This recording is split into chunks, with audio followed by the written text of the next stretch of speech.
Well, I guess everybody is waiting to hear about my birthday. It was Sunday. It was great. The girls took me out to eat. I got to ride in convertible with the top down, didn't even blow my hair. It was fun. Check Facebook. I didn't know I had so many friends on Facebook. They were all wishing me well on my birthday. I've got to remember that because I'm going to have to reciprocate. Anyway, I'll get that out of the way and I want to show you a few things because today I want to talk about Mother's Day. Now, this may end up dragging on, but I hope you'll stay with me because we all think our mothers are the best. We all think our mothers were the best cooks. Well, I'm going to tell you now. I already know my mother was the best cook. I remember the day my sister said, I believe Mama could teach Colonel Sanders a few lessons about frying chicken. And in that day and time, she could have. So, I've been out running around this week. I have been antiquing. Now, if you like antiquing, you like to buy antiques, I'll show you a few things. First, I'll start with this big platter.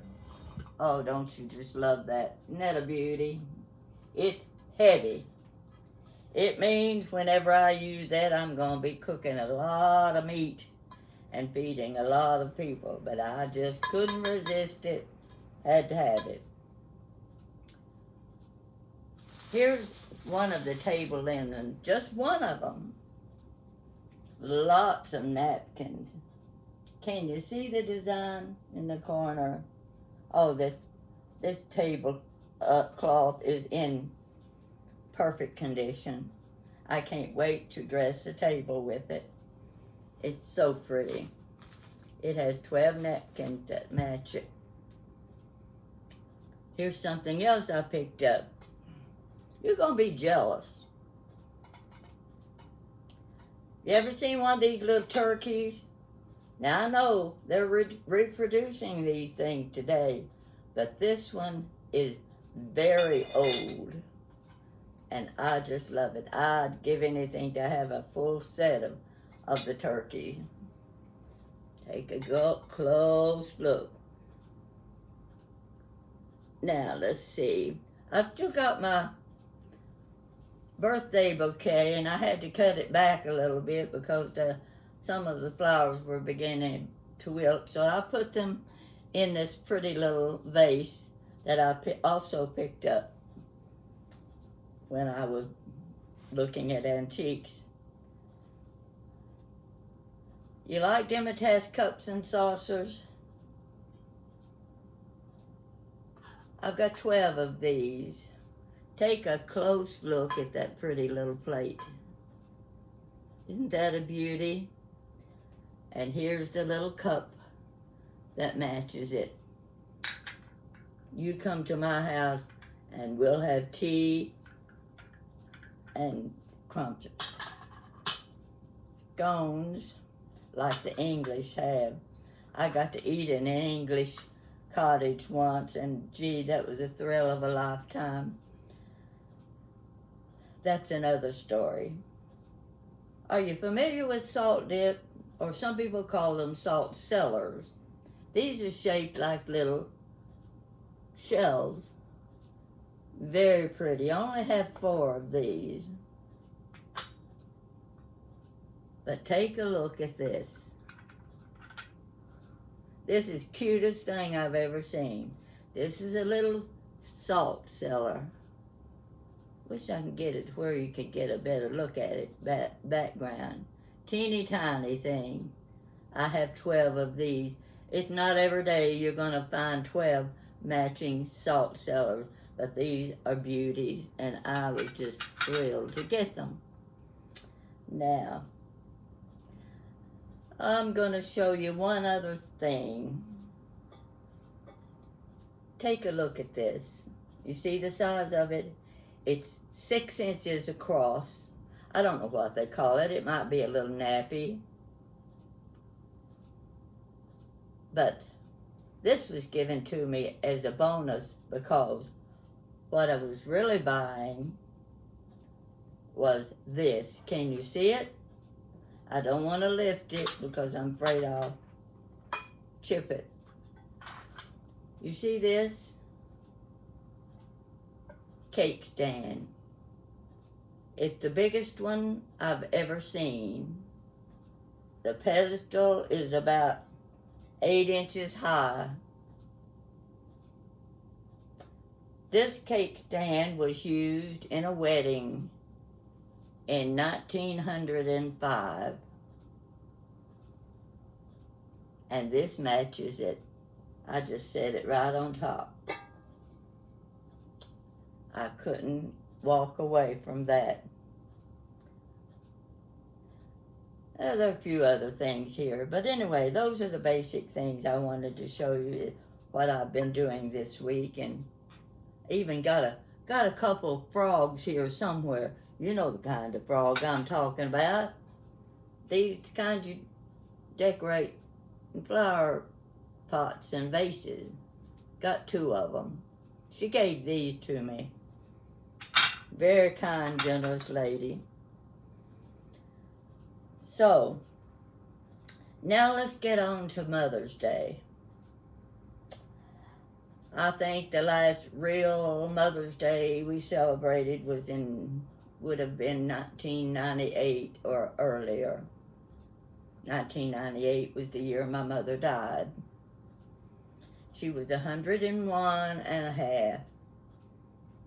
Now, let's start at the beginning. Mama was born in 1897 to a large family. They were a big farm family. She could tell you anything you wanted to know about farming. She knew about all of the astrological signs. She used to recite the little verse, red skies in the morning, sailors take warning. Red skies at night, sailors delight. Now, she believed in those signs. She also believed in the signs about, well, it was like this. I was going to have wisdom teeth pulled. And she says, you need to change your appointment. You can't get your wisdom teeth pulled today. The signs are in the head. She kept up with those things. She said, when the signs are in the head, you'll have bleeding. She wouldn't stop until I called the dentist office and said, I've got to change my appointment. I've got to make it when the signs are below the waist. That's what my mother said. So my appointment was changed. Mama could tell you anything about planting crops. She could tell you anything about medicines. She knew the home remedies, all of them. And she used them. She had her own medicine. She kept in a little cabinet hanging on the wall in the kitchen. In fact, the medicines were in the back of the cabinet behind her good iced tea glasses where nobody could see them. And she also had a bottle of whiskey. Well, there was only about 2 ounces of whiskey in the bottle, but they were for medicinal purposes. Be sure of that. Okay. Mama and Daddy got married. They eloped. Pep was not going to give up his daughter to that young man, so they had no choice. They eloped. She was almost 19 years old. Now, that was in 1915. By 1918, they had a 2-year-old daughter. And that was the year of the influenza epidemic. You've heard all about that. It was big, it was bad. 600,000 people, million people died from the flu epidemic. In fact, my mother, my father, the child, all had the epidemic. Everyone in their family was in bed with the epidemic except for Pap and one of my uncles. And those two went from house to house, taking food, stoking the fires in the winter so they would not freeze to death while they were lying sick in bed. And Mama was pregnant, and the old Doc Suttles was worried about her. He didn't know what might happen to the baby. Well, fortunately, the baby was born. The baby was fine. Following the flu epidemic came the Depression years, 1929 to 1940. People suffered. Every family suffered. And especially those who had a lot of children, because there were no jobs to be had. Daddy would stop back by the little neighborhood grocery and pick up the necessities for the family, for Mama to cook. And the lady that ran the little grocery store would package them up in the big brown grocery sack. When Daddy got home, Mama would discover an extra quart of milk had been added to her grocery list. Now, one of the things about this lady was she was in business. She owned a few houses and she was doing okay. And on occasion, she would hire my dad to do odd jobs just so that he would have extra money to feed his family. Okay, we get through the Depression years. This my mother, she knew how to handle her pocketbook. She knew how to make the food last. She was very good at it. Okay, now I don't have a plan here about this story. I'm just trying to tell it to you as I remember it. We get through the Depression years, and along comes World War II. Now, during those Depression years, they already had 6 children to feed, and then on came the rest. And then one day, Mama discovered what menopause meant. There were no more children after that. She had 13 children, and she raised 9 of them. Now, my oldest daughter, I can hear her telling this. Of course, as a child, she had to work around the house. She was 7 years old. She'd stand on a stool and wash the supper dishes. And during the day, her playtime was rocking a baby. So, each time Mama was due for delivery, old Doc Smith would come to the house and deliver the baby. Well, all of the rest of the kids were homed out to the neighbors to spend the night. Now, that's the only time they ever got to spend the night away from home, was when Mama due date came and she was getting ready to deliver a baby. My sister said she would get up the next morning, she'd walk home. She would be carrying her little nightgown up under her arm, and as she walked along, she'd be kicking the pebbles on it was a dirt street. She'd kick the rocks as she went, and she'd look up at the sky, and she'd say, Lord, please, please don't let there be another one there when I get home. And of course, there always was. that sister was a beauty. She was a beauty. So anyway, we go into World War II. Mom and Daddy are having to economize like crazy. There was the food stamps, there were the ration food, everything was rationed. And everybody lived in fear of an enemy air attack. This went on till 1945. Okay, the war ended, we're back home. Daddy back to work, and things are starting to look up. One by one, all the siblings were getting married. I want to get on up into my mother's old age. Let's see, I'm trying to think. We were all married at that point. There were 8 of us. And long about the time Mama was 95 years old, my oldest sister lived across the street from our house. Daddy had built a house for her, and so it was convenient for her to keep an eye on my mother. She was what you might consider her caretaker. Now, Mama was one of those that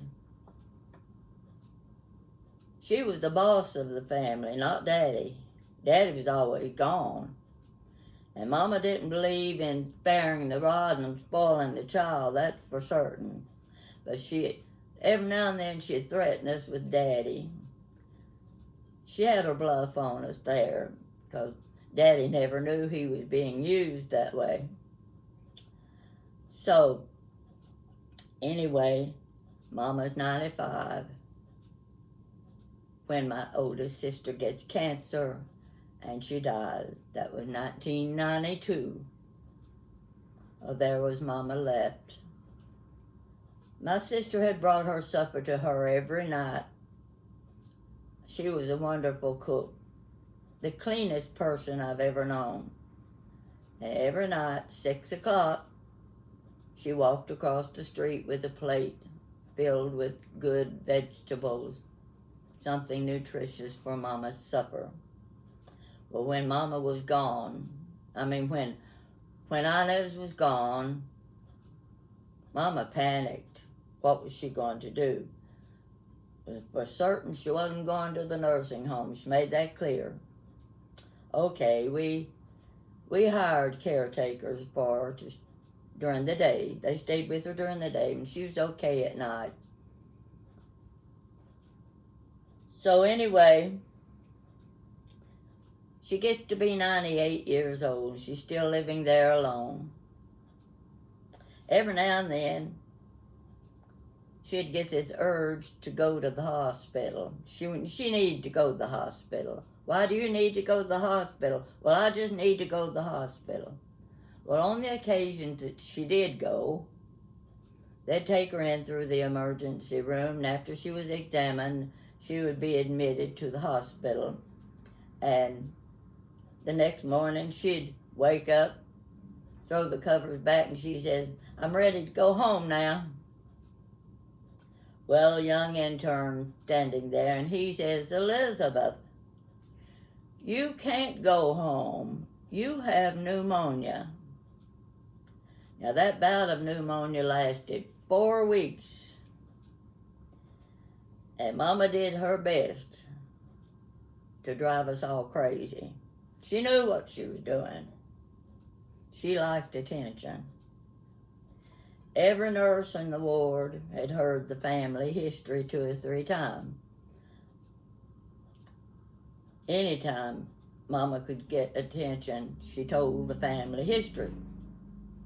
So, my sisters would take turns staying at the hospital with Mama, and I would come on weekends because I was the only one still working, and that's the only time I could come. So one of my sisters is there, and she says, Mama, I need to go home for a few days. I've got things I have to do. And she says, oh, why can't you stay here? And she says, Mama, you know, there are things that you have to take care of. You've got to pay your bills, and I've got to see about my husband. You know, what the Bible says about a woman should cleave to her husband. My mother looked at her and said, yes. And the Bible also says, take care of the widows and the orphans. Well, the lady sharing the room with her would just flip over in her bed with her hand over her mouth to keep from laughing out loud. Well, Mama reached for the telephone. She's a-punching those buttons, and my sister says, what do you think you're doing? I'm calling the police to come and get me. I'm going home today. She said, you can just put that phone right back down. You're not going anywhere. Mama looks up at the TV and she says, ain't that John Wayne? He was a good man. That's the end of that conversation. Well, it was another day. Mama was just being cantankerous. She could be. And she was wearing one of those little hospital gowns, you know, they just tie in the back, and there's not much you can hide with those hospital gowns. And she kept kicking the cover off. My sister says, Mama, will you quit kicking the cover off? Everybody on this ward has seen your rear end. My mother didn't hesitate. She didn't take a second breath. She says, well, the Bible also says, all shall be revealed in the end. Well, the lady in the other bed couldn't hold it back that time. She got so tickled. But that was my mother. All right, she goes home. She's sick, no doubt about it. And we begin thinking, Mama is dying. Her eyes turned black and glassy. One of my sisters had a book that told you about the signs of dying. And that was one of them. And the thing she would dream about Daddy, and she'd dream about my sister, and she'd talk about her mother and her other sisters. All of her siblings were gone, and they were telling her time for her to come. And she said, I just told them, I can't come now. I'm not ready. I've got things to do. We looked at each other and said, what in the world does Mama have to do that she couldn't have done in 98 years? Well, it was a couple of weeks later. I came home to spend the weekend, and Mama was looking better. Oh, her eyes were blue. Her cheeks were rosy. You could tell she was getting better, and she was hungry all the time. She always wanted something to eat. So I said, Mama, how would you like for me to make meatloaf for you? Oh, that suited her just fine, because she always said that I made the best meatloaf in the family. So I go in the kitchen and I start making the meatloaf. I cooked some carrots, I fixed mashed potatoes, cornbread, all the things that she could eat and the things she liked. Well, the meatloaf didn't taste quite up to par. I don't know what happened. It just wasn't that good. But I said to myself, she's on medication. She won't know the difference. She'll just think it's her medication that's tasting funny and not the meatloaf. So I carried the tray in, set it in front of her. occupying a hospital bed at that time so that we could raise it up and down for her. And so I put the tray in front of her, and I pulled a chair up close to the bed where I could reach her, and I had a napkin in my hand in case she had a little few dribbles around her mouth. I could reach her. So I said, Mama, you just go ahead and eat. I wanted her to feed herself because I didn't want her to play helpless. And Mama could play helpless when she wanted to. So she finishes her food, and I moved the tray away from her, and I noticed she still had 2 or 3 bites of the meatloaf left. And I looked at her and I said, well, Mama, how did you like my meatloaf? Well, she started clicking her teeth. She had a way of clicking her teeth. She says, well, Pat, I'll put it like this. I wouldn't give out the recipe if I was you. Yes, my mother was getting better. There was no doubt about it. At the age of 99, she entered the nursing home. There was someone there in the family to sit with her every day of the week. So that kept her happy, partly happy. She's still wanting to go home. And the nursing staff liked my mother because she was mentally alert. You couldn't get a step ahead of her that she didn't catch up with you. You didn't tell her something that wasn't so, because she would let you know how it really was. She had lots of visitors. There were a couple young men who, from the church, that would go to the nursing home and visit the elderly people, and they came to visit my mother once or twice, and when I went to see her that weekend, I said, well, did you have any visitors this week? And she said, yeah, there's 2 young men came to visit with me. They stayed forever. She said, they just talked up a storm. I don't know who the hell they were. Well, that was not my mother's normal way of speaking. But I learned that these 2 young men had gone to high school with 2 of my sisters. And one of them said he came to visit my mother because she reminded him so much of his own mother. And he felt like he was keeping touch with his own family. And he enjoyed talking to Mama because she was alert and she was a talker. Well, Mama loved to take medicine. Oh, she did love to take medicine. Give her a pill and she's happy. Whether she needed it or not, she was happy. So we just finally started giving her Tic Tacs. You know those little green white Tic Tac breath mint. And she had asked for a pill, so whoever was there would reach in the little box and hand her 2 Tic Tacs. And she'd take them and then she'd say, I want more. Mama can't give you more. You know what the doctor will say if we give you more pills. I want 4 this time. Mama, you can just quit asking because I'm not going to give you any more. The doctor will have a fit if we overdose you. She said, I want the green ones this time. They're stronger than the white ones.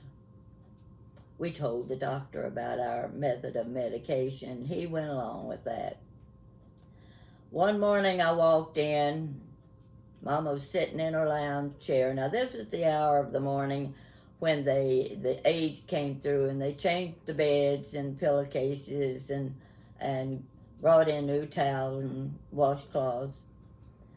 And so Mama's in her lounge chair, and I just went out to the hallway, and I took the sheets and towels, brought them in, decided I'd just make her bed because I didn't have anything better to do anyway, and it would relieve them of at least one bed to take care of.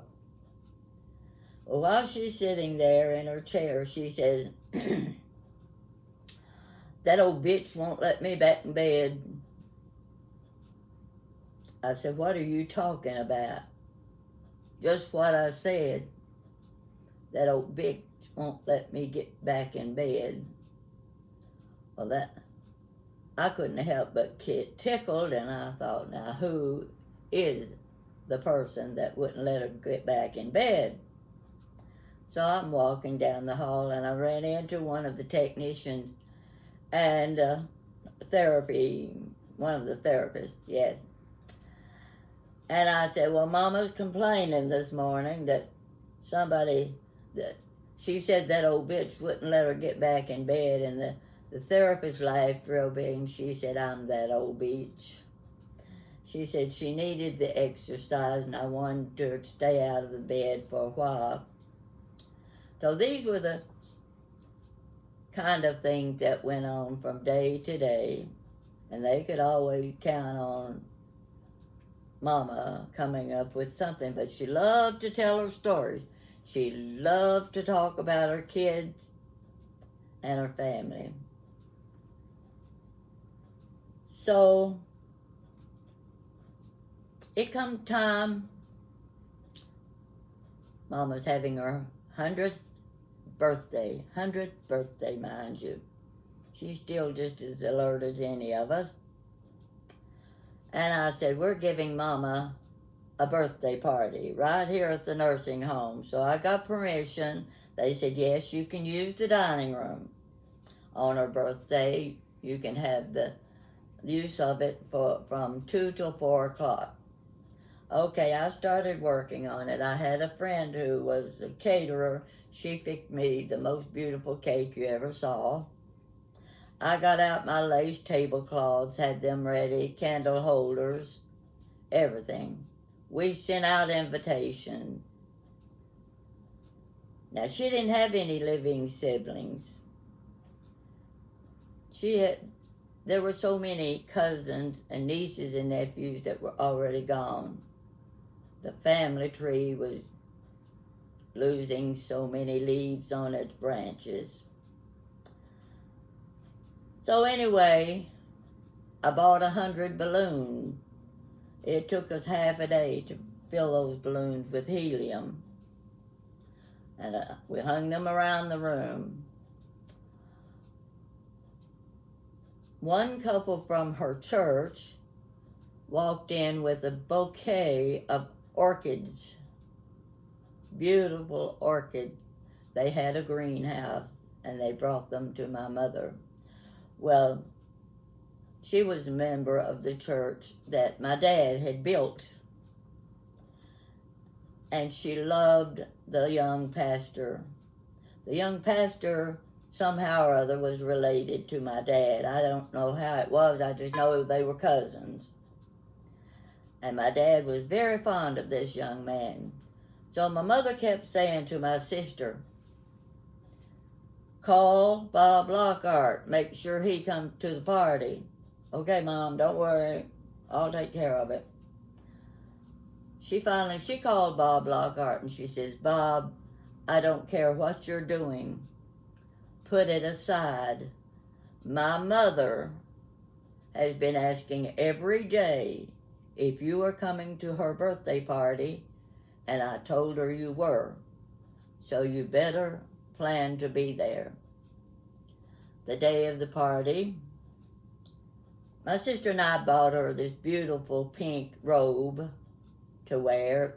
I think I picked it up at Dillard's. And the lady that shared the room with her had a daughter who was a Mary Kay representative. So she says, I'll do your mother's makeup. Great, that's great. I'll do her hair. My mother had beautiful hair.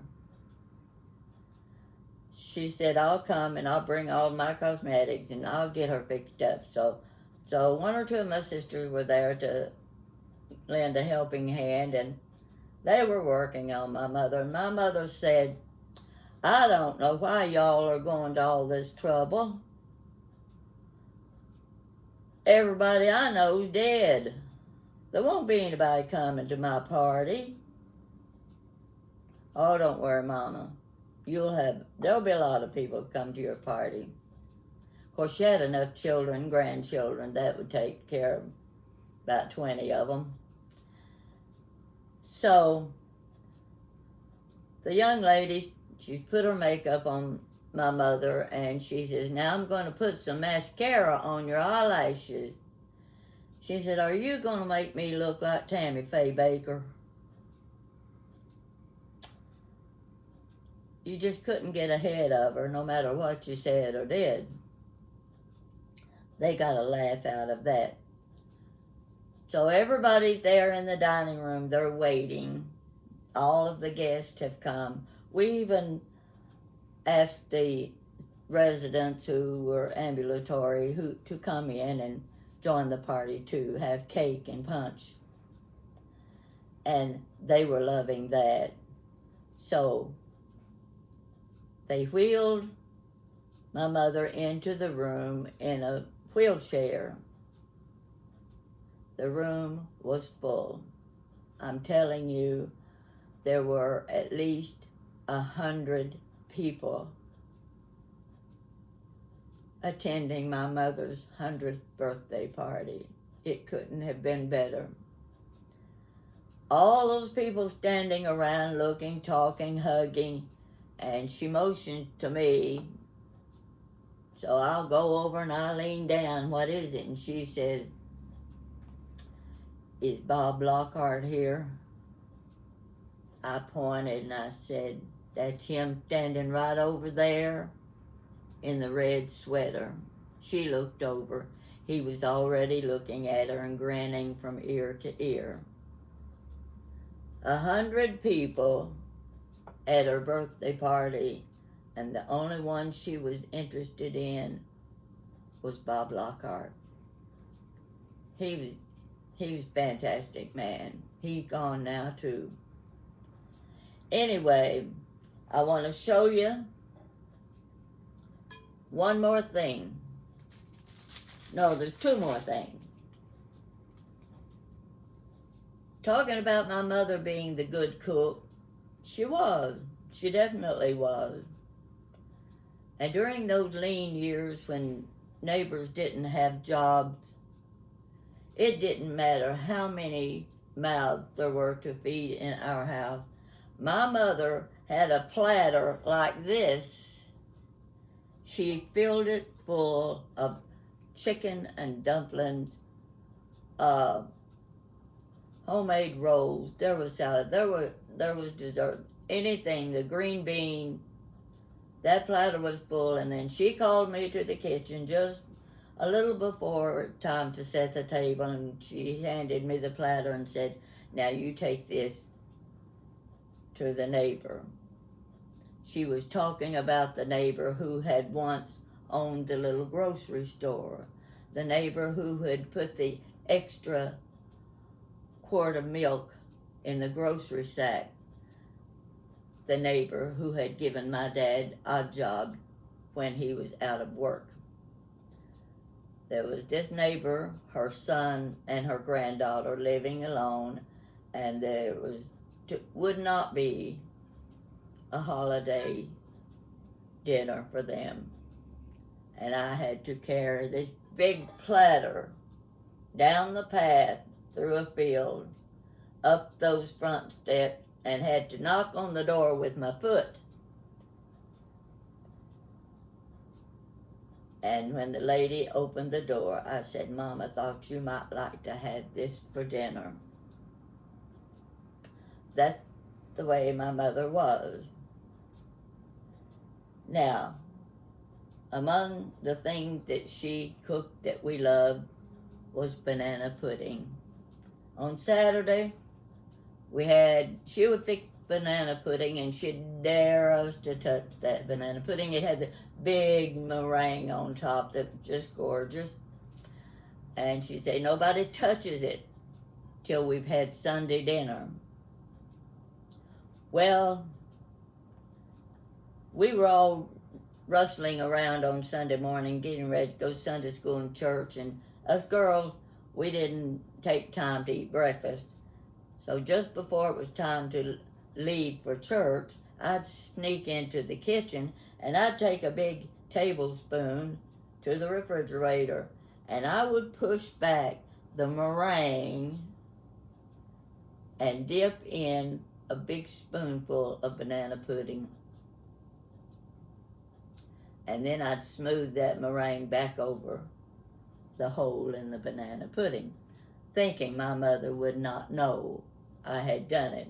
You didn't get things like that by my mother. She knew what you'd done. So, anyway, I want to show you.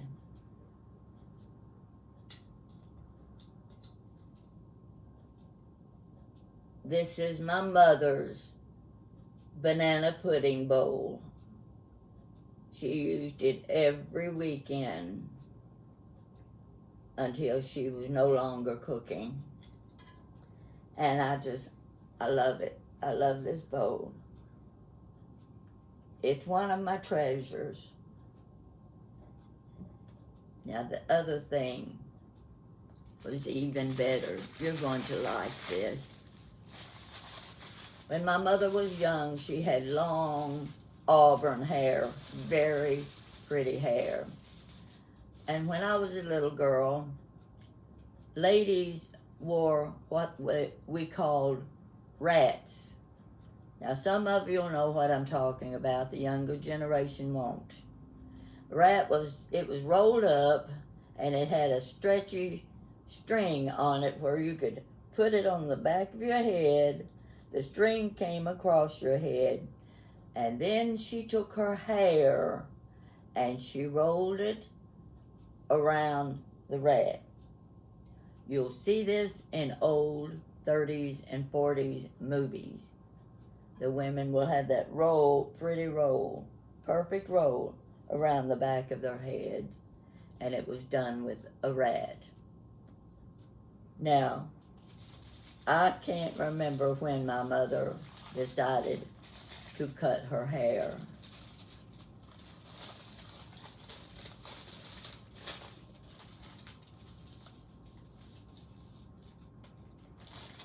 This is my mother's hair. She cut it off and I wrapped it with a ribbon so that it wouldn't shed. It's very auburn. You can see the hints of red in her hair. Someday I'm going to get this put in a frame and handled just right. Take a close look. Isn't that beautiful?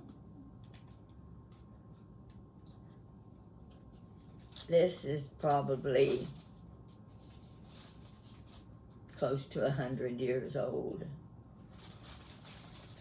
If my mother were here today, she would be 125 years old. Now, after we all got grown, married, part of us had moved away, Mother's Day was the big holiday. We all went home on Mother's Day. And you better have a gift. It didn't matter if it was a dishcloth, a pot holder, a small bottle of cologne, or a box of hankies. She always carried a little lace hanky in her purse. But you better have a gift.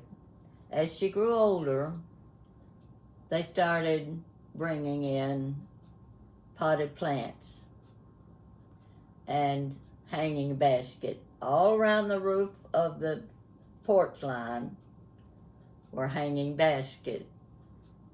And favorite of mine was the tuberous begonia. I could not make a tuberous begonia stay alive. My mother had the prettiest flowers you ever saw. Along the fence above the house was climbing roses. Roses covered the fence.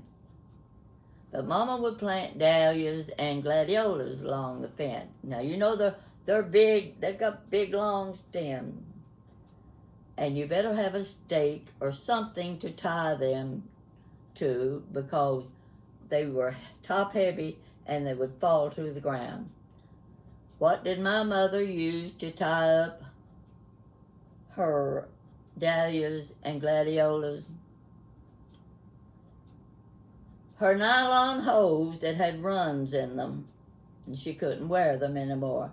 She would tie them, those flowers, to the fence, and there hung that tacky old stocking down below the flower. We fussed and we griped, we complained, "Mama, can't you find something better than an old stocking to tie your flowers up?" She never changed it. Every year she took her old worn out stockings and she tied up her flowers. That was my mother. She did have a green thumb, there was no doubt about it. She was the best cook in town, no doubt about it. And Mother's Day was her day, and she looked around to make sure everybody was there. If there was one missing, that was the important one to her. It didn't matter if there were 10 people standing right around her. "Where's so-and-so?" Well, so-and-so knew to be there, and so-and-so usually walked in the door. I don't know much more I can say about Mother's Day and about our mothers. My mother could be cantankerous. She could be sweet. The neighbors loved her. The ladies in her circle at church and Sunday school classes, they loved her. But us kids, there were times we wanted to trade her in for a new one because she was strict. She saw to it that we walked the line. Daddy wasn't home to help, so it was entirely up to her. She took care of the household expenses. Everything that had to do with raising kids was her responsibility. She did it well. She held out well. Now, on the day of her birthday, all of the kids gathered up the balloons. The balloons had a little note tied to the string.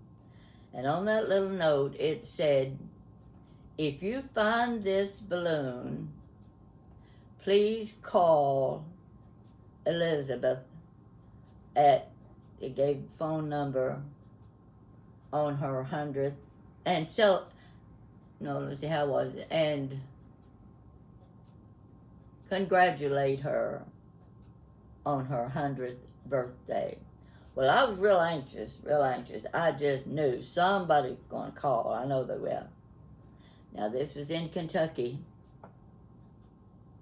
2 weeks later, I make my regular visit, and I stop at the nurse's station, and the nurse says, "Oh, by the way, a phone call came from the Blue Ridge Mountains of Virginia. A lady found the balloon, and she called to wish your mother a happy birthday." That made me happy. I'm hoping my mother is happy. I'm hoping she knows that I tell stories about her, and I tell the truth. She knows that too. I hope you've enjoyed the story about my mother, and I know you've got wonderful tales to tell. There are things I've left out because I just can't think of everything at the moment, you know. I'm getting up there too. I just turned 86. But like my mother, I have good genes, and hopefully I may live to be as old as she was, and I may still be alert when my day comes. So, if you like this story, let me know. And let me know what kind of Mother's Day you're going to have. And thank you for watching me. Thank you so much.